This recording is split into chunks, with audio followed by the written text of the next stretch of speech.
What's going on, everyone? Welcome back to episode 25 of the More Smarter Show with your hosts, Jake and Dylan. Jake, what do we have on the agenda today? Every time we click record, you do this like weird hand rubbing motions in the 5, 4, 3, I'm getting 2, 1 ready. countdown. I'm getting ready. Yeah. So we have today Kyle Kramer, and Kyle has a Brilliant Solutions power washing company. Kyle, welcome, and why don't you tell us about your power washing company? Yeah, so I've been doing it pretty much as a kid. My father started the company, took it over. We do power washing, and we also do Christmas lights too. So I'm just finishing my second busiest season. Yeah. So Are they under the same umbrella, though? They are, yeah. Yep. They are, Yep. okay. So do you call yourself a power washing company that does Christmas lights, or do you have this all-encompassing word that I don't know? Oh man, see, that's a tough one because we almost do. I mean, the power washing is definitely like longer, right, throughout the year, but the Christmas lights is almost a bigger percentage of our business, but it's a lot shorter period of the time. So in terms of revenue, yeah, revenue and work. Like, we hire extra guys to hang the lights and everything. okay. So just a brilliant solution, and we'll leave it there. We won't. Yeah. It's under the same umbrella for everything. Cool. Yeah. So when you are working in that's one of the biggest problems I guess I see in like the trade. I guess you can call power washing or Christmas lights, right? You would call it the trade? Yeah, absolutely. Yeah. Okay. So that's one of the biggest problems I see is the keeping your workers busy. Like, as you know, my dad had a big crew at one point, has a small crew now, maybe one guy, but now he subs out a bunch of stuff. So like keeping your crew busy is a big thing. Like how do you do that? Yeah, so that was one of the things that like really led us to Christmas lights. Not only was it a really good business move, but I tried a million things. We tried window cleaning, we tried seal coating, driveway seal coating. I did that for a long time. And then finally, I stumbled across Christmas lights. I've always loved Christmas lights. I don't anymore. No, I'm just kidding. I do get tired of it. But we stumbled across Christmas lights, and I did it for an extra service and for an extra revenue grab for the business.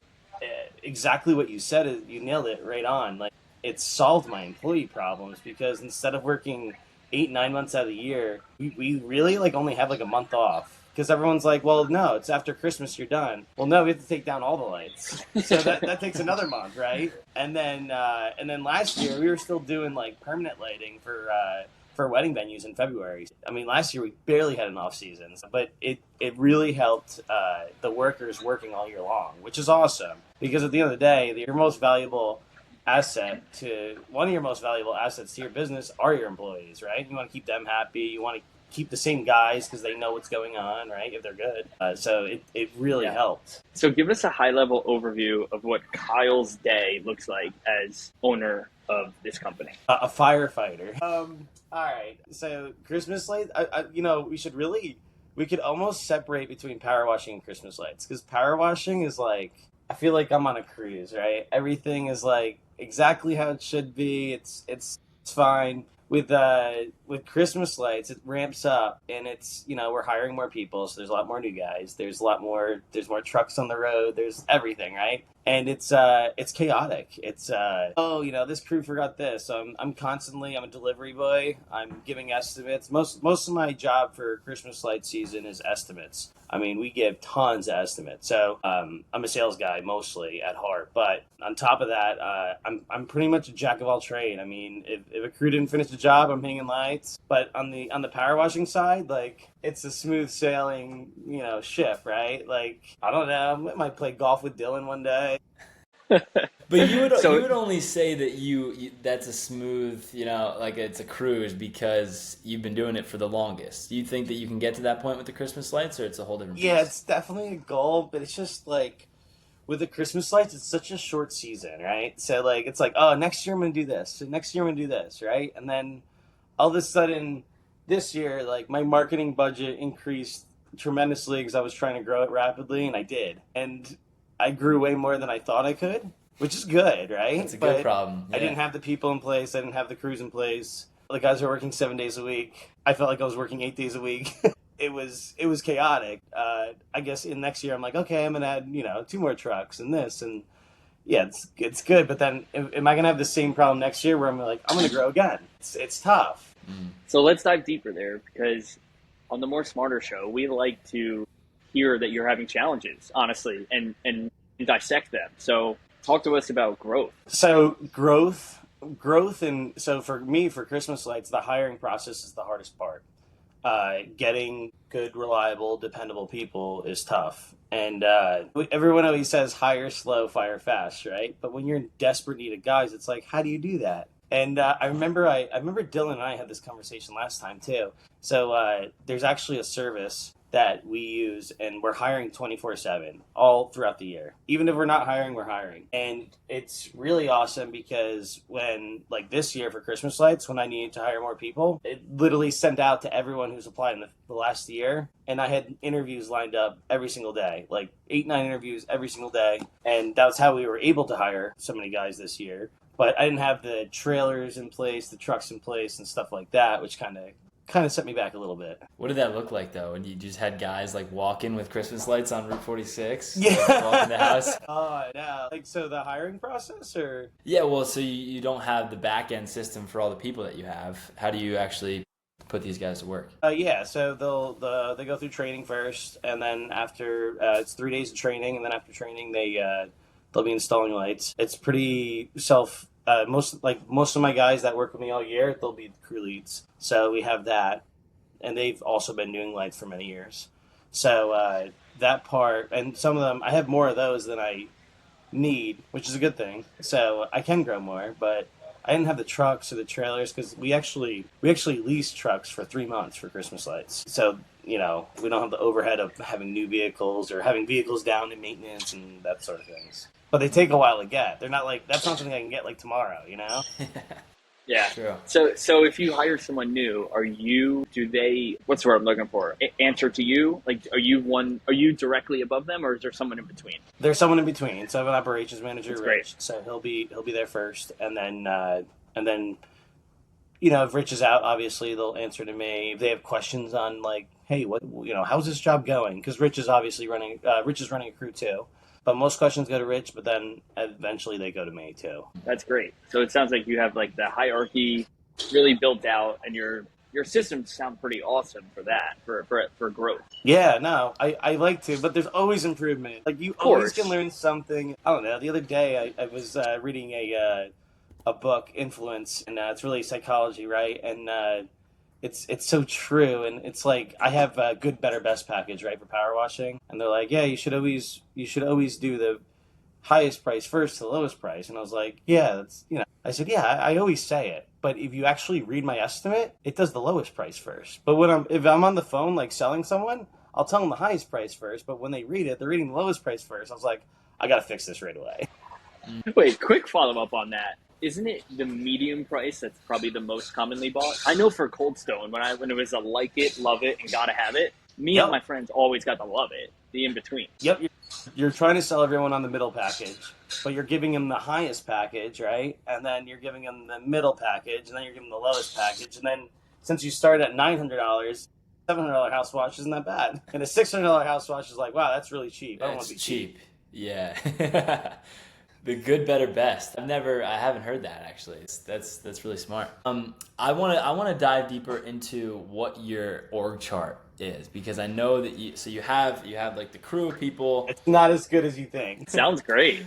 Yeah, it's awesome. So run us through that. So the crews will go to Rich, and then I'm right above that, and then in the office is I have Jessica. She's in the office right next to me, so she might be like, why are you talking about me? So Jessica will handle all the customer interactions, invoicing, pretty much anything on the customer side of it. Obviously, if there's something difficult, she'll answer to me. And then I also have a VA in the Philippines, that Jessica mostly deals with April and helps her with office things and data if we ever want to do something, or email marketing and stuff like that. Okay. So this is a legit business. This is a legit business. Of course. So do you have any other revenue streams besides this business and these streams of business? You personally?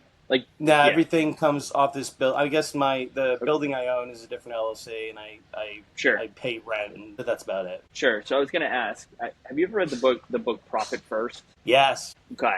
Do you enact that in Yes, your systems. 100%. And can you tell the listeners a little bit about that theory? Yeah, so I don't go as deep as they do in there. But I'm horrible with money. Before Profit First, my accountant would call and be like, "Hey, Kyle, monthly sales tax, whatever, five grand," and I'd be like, "I don't have it." He's like, "Dude, you can't spend money that you collected for the state," and I'm like, "Yeah, but that's just like I don't have it. I don't know. I had bills to pay." They should have asked me before my credit card statement came. I don't know. So I remember I was at a conference and someone told me about Profit First, and I was like, huh, okay, I'll read it. I like reading books. No, I don't like reading books. I like listening to books. So I was listening to it, and so our Profit First is very basic. So I have a expense account. I have a sales tax account, so I can pay my sales tax. I have a payroll account, and I have a profit account. And, at first, I was like, oh man, how am I going to put anything in the profit account? Like, I'm not really making money, right? And I was like, all right, I want to put 5% in the profit account, right? So I raised my prices by 5%. I put 5% in the profit account. And then the next year, I was like, all right, I want 10% in my profit account. I raised my prices another 5%, and I put 10% in the profit account, right? That's Like, great. Sounds and so it was simple. that easy. It really was. And it's. I don't do like I think in the book Profit First. Jake, you're pretty familiar with it? Yeah, probably as much as you. I've read it once a couple years I ago. probably haven't read it in like, I think I read it like in 2016, 2017, and I haven't read it since. But I'm pretty sure like he wants separate bank accounts so you're like, you don't have any temptations in moving money. I have the same bank account with different checking accounts. I'm disciplined not enough not to like mess around with them. And I've never messed around with them. But Sure. yes. I don't go like as deep as they are. I understand like some business owners like they need that deep. They need that discipline. But for me, like I'm disciplined enough where I can just do it. And I mean, before that, I never slept at night because my bank account was like a roller coaster, right? And now like everything's healthy. As long as all the bank accounts are healthy, like it's easy, right? Right. It's just a matter of making sure you're profiting first, right? Like the title of the book, and that your income is fixed. It's predictable. It's not, hey, what's at the end? Let's look at all the expenses. I get what's left over, but it's you putting yourself at the top line instead of the bottom line. Absolutely. I've enacted it sort of the way you have in my businesses, not deeply, but it probably as much as you have. So we're aligned there. Yeah, and it's so funny because I think in the book they mention like, you know, you're getting your off season, you see all this money, right? And you're like, man, I'm gonna buy this and this, I'm gonna buy another truck, right? And then all of a sudden your taxes come, you're like, I shouldn't have bought any of that stuff. So now it's like, you know, your payroll account might be high, your profit account might be high, your tax account might be high, and your expense account is low. It's like, I ain't spending anything this month. Like, I got to be careful. Yeah, well, I actually never heard of that book before, so I gotta get on that wave because I'm gonna have my biggest tax bill coming around this year. So I have not been prepping for that. That's not good. But so one thing that I really admire about you, Kyle, is regardless of how stressful entrepreneurship or running a business is, you are always happy and giggly, and you're always in like a great mood. How do you do that? Cry every night in a pillow so no one sees me. You know, I think I am young, but like I grew up in this business, right? And early on, I wasn't always giggly. I'm always stressed about, and I am always stressed. Like if you actually like saw me as like my father sees me, he's like, oh, Kyle's like stressed to the max right now. Like last week, I'll forget about it. Actually, you called me last week, and you're like, yeah, I did. dude, you sound like you're on the side of the road. I mean, I was probably at a pretty low point in my life there. Bucket truck just got on fire. Another truck got on. I had no bucket trucks working. But I still laughed with you. I was like, dude, I'll get that for you next week, bud. No matter like what anything throws you in the business, and as bad as you think it is, for some reason, you always figure it out. Always. So I think just like, I always say that. Like, no matter, like I'll be home, my wife's like, oh, how was work? I was like, 2 guys quit, trucks totaled, right? She's like, oh, wow. She's like, what are you going to do? I was like, I'll figure it out. Like, no matter how bad it is, you always figure it out. You do. Love that. Everything's figure outable. It really is. Yeah. Dylan, are you there yet? Have you had enough bullshit happen to you where you agree with this? I would say yes. I was probably gained maybe 2 months ago that I felt that way. Glad to have you on board. Yes. By the way, we didn't address, I'm in Puerto Rico right now, so that's why I'm swatting away flies if anyone's watching the YouTube video. It's 20 degrees in New Jersey, but it's 80 degrees where I am, and there's flies and stuff, so, and I got a cool background. And I look tan, no? Do I look tan? Yeah, you do a little bit. Thanks. I think the bamboo background is making the skin pop out a little bit more. Back to the show. Kyle, question for you. Your business goals in the application we sent you was to grow in size. I think you even wrote double in size in the next 3 years. Do you mean in size employees? Do you mean revenue? Do you mean bottom line? Yeah, so I would say two things. One is up until 5 years ago, I never looked at my net profit.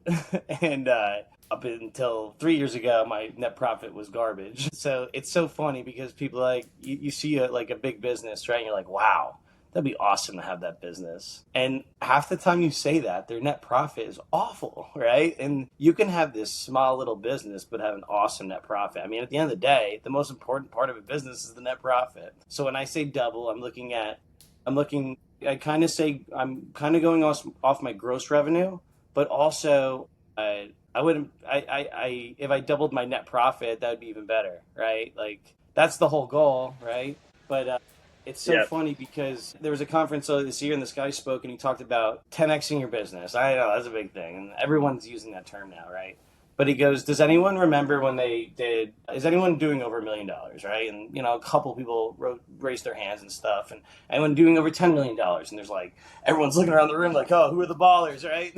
But he said, okay, he goes, even for you $100,000 people, do you remember when you did $10,000 a year? And they're like, yeah, I was grinding. They're like, wow, and now you do $100,000. You literally 10x'd your business. And I was like, it's an interesting way to look at it. And I remember when my business did $100,000 and then, in 2020, we just hit the $1 million mark. And I remember, and I'm like, wow, that was a huge, if you think when you were doing 100,000, you never even imagined you would do $1 million. I didn't. And now it's okay, if you do $1 million right now, I'm I'm right around there. And they're like, oh, can you imagine doing 10 million? I'm like, no. But it is possible, right? I mean, we went from 100 to 1 million. You went from 10,000 to 100,000.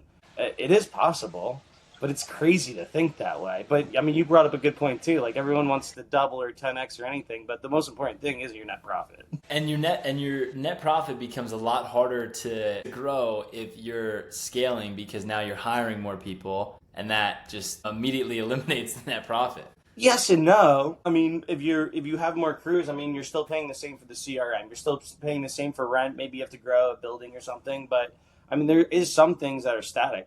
But yeah, then there is okay, maybe I have to hire a sales manager. Maybe I have to hire more office people, right? Yeah, absolutely. Yeah, I think about that a lot with Ryan Serhant. The realtor, Kyle, do you know him? He has a Netflix show, Owning Manhattan. Yes. Yeah, he's a famous realtor, and he started his own company, and he is just killing the New York real estate luxury. He's everything in real estate, and they're expanding into different states and even across the country and all that. But I would not trade my life with his. He doesn't. He even said on the show that he's not a great dad. It was obvious to me that he was not a great dad, and there's things in his life that are just clearly taking a back seat, but his revenue probably isn't. But I always think about him versus me because I'm a realtor too. So I'm like, what is my goal, right? It's not that personally. Dylan, you agree? Yeah, not that. It's what Kyle Kramer has. Exactly. No, and I totally agree with you. And I think that's why that double-digit million is unappealing to me because I don't know if I want that headache. That seems cool and all, but that's not. I don't see myself there. I have a kid, I have a wife, right? I want to be there for them. I'm trying to grow the business where it functions by itself. I still make a living off of it, but I can still spend time with my family, go on vacations and such things like that. Yeah, and that's life too. You don't want to miss out on life to just build big numbers. That's what I think of too. I was watching this podcast earlier today actually, and it was saying the people who make over a certain amount of money, they have time tax now, and it's dedicating more time towards making that more money, when in comparison, if you were to make less money, you'd have that time. So is it really worth it? Is the time for money trade worth that? And I mean, There's that, but there's also, at what point do you just want to stop? Because I think about Ryan Serhant, he has mastered delegating. He's not the one selling his own houses. His realtors are. So it's not like he's being more dumber. But at what point he's going to keep leveling up, growing, doubling, expanding, buying Coldwell Banker one day? Who knows? But like, why? Like, what is your goal? You know, it's hard to picture that though, right? Especially kind of a life conversation. Well, yeah, no, exactly. Yeah. But that's life and business are synonymous. So I think having that as like the forefront of your business plan is pivotal. Like you have to. So I mean, bringing it back to you, Kyle, what is that something you have to do consciously? I was just looking at your Google business page. Number one, I saw you had 866 reviews. That's freaking awesome. All real. I'm sure you got a couple more since I looked last, but I also saw that your Google business page closes at 6 p.m. and it's a lot of the time where you see people that get burnt out, like myself. I have it at 24 hours a day. So clearly you drew a line where you're like, I have a life. It's not just my business. Where does that look like for you? No, I actually did that for local services because anything after 6 was garbage leads. But I'm really bad about turning off my phone and not checking my emails when I get home. I've tried a lot of different things and I failed, and I still fail. I'm not good at not answering my phone, not checking emails. I mean, I'm always... Definitely, like this time of year is a busy season. I remember my wife works nights, so like I'll come home, right? And she'll be like, okay, so, my daughter's name's Holly. So she'll be like, Holly has to do this, X, Y, took her a bath, all easy for you. She's going to bed at 8:30. And I'll be like, I'm sorry, I'm replying to this email. And then like after she leaves for work, I'm like, that was probably not a good decision. Like my daughter's seeing me on my phone, which I really try not to do. It was important as a customer. Right? It's like, what do you do? It's a potential client. No one else is working in your company right now. Only you are. Like, are you going to get back to them or are you going to fail them? I haven't figured that out. But what's the next potential client? Is that going to change your life? What if I get a 1-star reviews? I don't respond. That's a good point. So true. 5-star reviews. They'll be like, Kyle answered me immediately. I do. I wake up at 3 o'clock in the morning and I check my emails. And then I'm up. Is it you? It's your cell phone that the customers have? No. I'll be checking like work emails or the texting comes through our emails, so I'll be texting them back and forth on that. But yeah, after 4, no one's here, so if no one answers... Can you utilize AI to solve that problem? Yeah, so we do utilize a company called Jill's Office, and they do all our after-hours phone calls and stuff, and I honestly don't think an email or text after hours has to be responded. Like, it can be responded the next day. But, I don't know. I mean, same. I deal with it, too. Yeah. I deal with... It's enjoyable, right? So even if you were in Puerto Rico like me, you'd probably be checking in on your business, right? Yeah, 100%. I really don't think there's anything wrong with that. I think it's a little bit of a superpower because my wife and I are both entrepreneurs and business owners. We at least are taking a trip. We don't have kids, so we're taking a trip like together and knowing that this is part of it. But we're also enjoying. It's only an hour or two a day of that, and the rest is enjoyed, on the beach without looking at our phones. And I think it's okay to delegate some time to that on something like a trip. No, absolutely. I think it's necessary too. Like my parents are close to retiring, and they like go down to Florida for like months at a time, and they'll feel like they'll be sitting at the house for like a month straight and have nothing to do. It's like you want to do that, you want to be able to go out and be a business owner for 2 hours a day. Like, and what do they tell you when you're kids? Go do something you love that doesn't feel like work. And we're literally doing that. If I'm choosing to check my phone on a beach, hell yeah, I think I won, Yeah, and it's funny because if I go on vacation, I'm good. I don't check my phone. I'm good. But it's the home. It's like at home, I can't shut off. I'm still, I don't know. Still working, I guess. I'm still here. I don't know what it is. Yeah. And vacation could literally be 30 minutes away, right? Like I could go to my campground, go in the trailer, and everything's fine. Yeah. But if I go home, which is 30 minutes from my work, then it's, still working. That's probably because where you go vacations, it's like in the middle of nowhere. You get no service. Yeah. That's probably what's best. On purpose. That's what's best for you. Yeah. Yeah. Has So anyone I ever want to. told I you want that you look like Jonah Hill? Me? Yeah. No. No? Dylan, do you think Kyle the does? new Jonah Hill. Yeah, the new Jonah Hill. Scott Bauer, our previous guest, everyone tells him he looks like Jonah Hill, but I actually see it in Kyle as well, in different versions of Jonah Hill, though. Yeah, he kind of reminds me of the Moneyball Jonah Hill a little bit. No, not that one. No, I'm kidding. 21 Jump Street. 21 Jump Street. Yeah. No, so Kyle, I know one of the things that you were looking to do earlier in the year to scale up your business was hire a salesperson, full-time salesperson. Is that have you made any grounds on that? Yeah, it was an epic fail. Tell me about it. I hired someone, and the day before they started, they quit. No, the day before they started, they just said, "Oh, I'm gonna do something else." I'm like, "Oh, that's great." I just had all these prospects, and I told them I hired someone, which I'll never do again. And then the people that I did tell I hired, they're like, "Oh, so I'm like sloppy seconds?" And I was like, "No, it's not like that at all. Oh, it's just, So then I did hire someone. It took me a long time to hire the position. I went through a couple of people that I was really excited about, and the first guy was like, I just want to give my other employer, I need 3 weeks. And I was like, all right, it's like going to be pretty far into my season, but I'm willing to work with that. And dude, that 3 weeks killed me. I respect someone giving like a 2 or 3 week notice. Like, I think it's very honorable, and that's who I want working for me too, right? But I had someone else, and he was an older guy, and it was bad. He worked here for like 4 weeks, and he wasn't getting it. And I kind of knew it. Like, my gut said no in the first place, but I was desperate, and it was bad.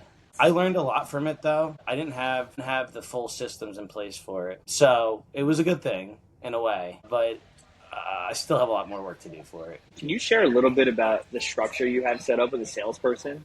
Salaried, or they commissioned? How does it work? Oh, man. I changed it for every single candidate for whatever they wanted to try to get someone. At first, it was very high commission. Come to find out, they do not want that at all.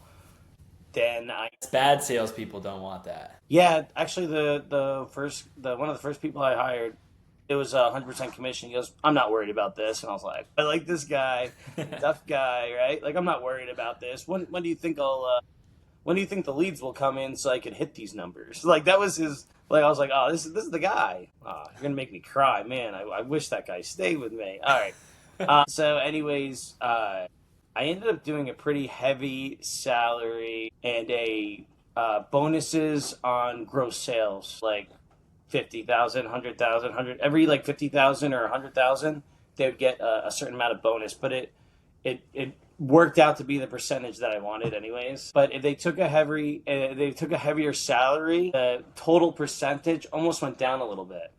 Because I honestly, in the end, I want them to just take I just wanted to pay a 10% commission is what I wanted to do. So what I did is I would do the math, and so if they had a higher salary and let's just say they hit $200,000 in sales, they would make almost like 8.5% to 9% instead of 10% if they're on heavier sales. But it was really tough. I spent hours for every single person tailoring it to exactly how they wanted it. They'd be like, "Well, I need this much a week," and I'd be like, "All right," okay. I would do the math. So where are you now? Do you have a salesperson on staff? No, I do not. My father retired in June, still helped out with sales for me this year. And then I learned a lot too, because I was going to have that sales guy do a lot of commercial and residential, and I think I would have him focus on one or the other. I know a 23-year-old with a really douchey haircut who might actually be a good salesperson. He lives in, you live, Dylan? Yo, I just got this haircut the other day, and it's not my normal, so thanks for making me feel really I noticed. I can't believe it took 38 minutes to say it. Yeah, well, here we are now, so I still got to go out and make sales. So maybe if they have a douchey haircut, then they will make more sales. Dude, I think it's a trend. I mean, if I see a sales guy with a douchey haircut, they usually do a pretty good job. So I think Jake was giving you a compliment. Yeah. Yeah, wow. Thanks, Jake. Then that's great. So commercial and residential, you just touched on. Who would you rather work with? It's a tough one. They both have their pros and cons, right? Like residential obviously is like cash flows there, they're paying you right away. It's a lower ticket sale. Commercial is a higher ticket sale. Maybe manage a couple properties, so maybe one person can give you a couple jobs. But the turnover rate in that industry, like them switching jobs and companies, is extremely high. So you get a relationship and they're with a different company and that company does in-house power washing. Then it's like, oh man, like I spent this whole time developing a relationship and now it's garbage. They're both important for my business. I have equal balance of it. I mean, I need the residential just for the cash flow. I need the commercial to keep us really busy, you know? They both have their pros and cons. Do you have any reoccurring revenue structure with anyone, like a subscription model? I don't. I am looking into doing something with it. I have been for like the last year and a half. And every single time I do it, I don't like something about it. I do have reoccurring revenue with Christmas lights. Right, figured that. Yeah. I assume with power washing, if you're doing a really good job, then they shouldn't need you again for a year, 2 years, 3 years, right? Is that one of the challenges you're facing? Yeah, I mean, a very low percentage wash their house every year, like less than 10. And even when they do it, we were literally like, why did they even call us, right? But I would say the more common is every other year. But like maybe you could preventative, spray the roof 1 year or spray the house the next year, clean the cement the next year, and so on and so forth. Like I think bundling like an all-inclusive package with a bunch of services, that I think could turn into something with a subscription model. But it's so unique because, nice haircut guy over here, killing it with the sales, lives in a mansion, right? And I might live in this little shack with my short hair. So, like, his walkways are way bigger than mine. Like, how do you, the subscriptions would be really all over the place. Well, that should be fine, though, right? You can base it off of whatever. You can base it off of the certain job. Yeah, you could base it off, like, the total value of a job, I guess, and figure out a monthly subscription or yearly subscription or something. Yeah, absolutely. I think my fear of that is you become almost like a butler to whoever is your member, whoever is your subscriber. I have two fears about it, because, like, I think we did subscriptions 2-3 years ago. It's, like, totally fine. But now everyone's like, oh, another subscription. Here we go. I mean, you got all the plumbers and HVACs, like, get on our gold medal plan.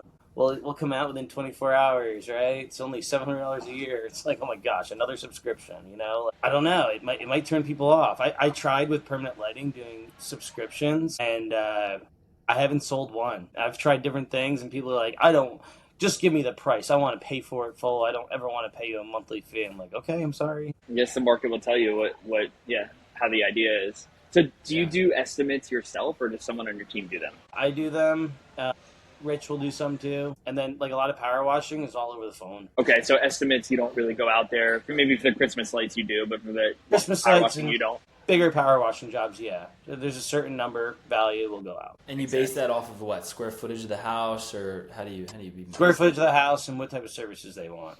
Like how many services. They say, oh yeah, I want everything, right? Like I want my house, my roof, my place set, then we'll go out. Is there some sort of AI tool that you do, or maybe that you might in the future use for pricing out a job? We do a lot off Google Earth, a lot. That's all you need. Measuring off satellites.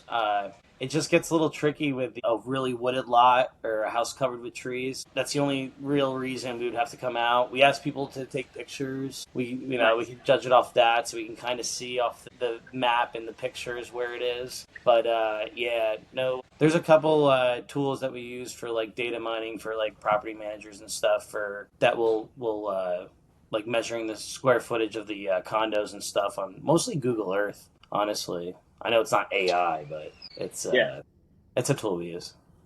It still works. Gotcha.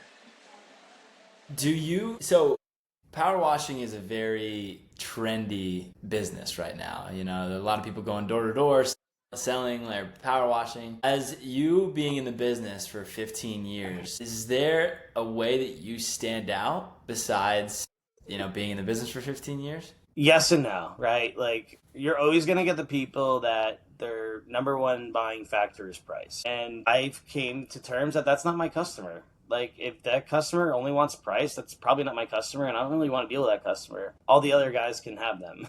They can fight over them. But, you always see an influx of people come into any business, right? Ever so. I mean, I think it slowed down a little bit, but I mean, everyone and their mother started becoming realtors in the last, 5-10 years, right? Like, you guys know this. And, but now, you don't really see too many people getting into it now, right? But maybe in 3 years from now, you'll see it again, right? So, same thing this year. I've seen, I don't know how many different power washing companies, yard signs, right? But this time of year, you see all this stuff on Facebook Marketplace for sale. But yeah, I mean, being around, people see, oh my gosh, you guys have been around forever. Or your Google reviews. I can't believe, how do you have that many? Those two things alone get me a lot. And then just having the experience of certain things, right? Like when someone has a problem with something and, we know how to fix it, or we're fixing other people's mistakes, it goes a long way. It's so cool because Jake and I have talked about this on multiple different episodes of shiny objects. And, power washing could be a shiny business to kind of go after. But I think one of the most important things in business is you get in line and you stay in line. You get in line with whatever business that you're going to be dedicating yourself to, and you stay with that. And if you stay with that for 15 years, you're going to be dominating the marketplace. Yeah, it's there's this guy speaking, and he talked about, he was talking to us power washers and window cleaners and such. And when we were talking about it, he goes, you guys invest in yourself. All you guys buying investment properties, flipping houses and stuff. He goes, why don't you take that money and invest in yourself and your business? And I was like, because I was always like, oh, I want to buy a 2-family house. I want to flip a house. And then I was like, why am I doing that? What if I focused all that time and energy on my business and just double the net profit, right? Wouldn't that be more, that's what I know better. I don't have to flip a house. I think I do, but I don't know that better than my business. It's exactly what you said. Yeah, it's great. You're about to say that, that would be more smarter. You were just about to say that. I thought you were about to say it. Yeah, you were close. I wasn't even thinking. I'm sorry. I failed. But we have talked about in the past, Dylan, that what you know best is where you should spend your time and where you should invest your energy and money, right? If Kyle is the 1% of knowledge of power washing and Christmas lights, then I agree with what you just said, Kyle. That's where you should be investing your future energy and time and absolutely. Money. Yeah, no, I agree. Yeah, it's hard to do that though sometimes. Like we were saying, the shiny object thing. It's like the 2 families fun. And then if you're not in power washing is sexy. It's just get in line and stay in line. So that's awesome. Now, one thing that I wanted to touch on, and you let me know if this is something that you want to kind of just keep in the podcast or in the episode. Your dad was a big part of the business to start, and he just retired earlier this year. How has that been, just becoming the sole proprietor of now the business and not having that partner to kind of lean on? It hasn't changed much at all, actually, because he's still here. He's still my sounding board, still helps out a lot. Instead of feeling guilty that he goes home early, now he's like, I'm going home, I think that's the only thing that changed his mindset. But no, he still helps out a ton, answers any questions, will get down and dirty and help me out. So I don't think it's fully set in because it really didn't change much for me. Yeah, that's good then. That's good to have that. Yeah. So where are we going to see a Brilliant Solutions in 3 years? Where is the Brilliant Solutions? In 3 years. So this year, I told Dylan at the beginning of this year that I'm going to do social media. And then about 3 months ago, I met with Dylan for a cup of coffee. And I was like, dude, I failed. He goes, what do you mean? I'm like, I told you I was going to do social media and I haven't. But I'm doing a video today. And he goes, no way. And I was like, you're going to see me all over social media. Dylan, did you see me all over social media? I saw you all over social media for about 2 months. And then now I haven't seen you. I got a challenge to get you back out there. You should have seen me. You didn't see me jumping out of the Christmas light pile? I saw that 2 months ago, though. I saw that in September. Now the world's listening too to your goals. I know. So now you're going to be held accountable. Now you have to. So I'm hoping to do a ton more videos next year and have a way deeper social media presence for my business. But I hope to have a healthy growth. So healthy growth meaning higher net profit, but nothing crazy. I don't think more I don't think like doubling my size of employees or anything like that. Mostly revenue and profit.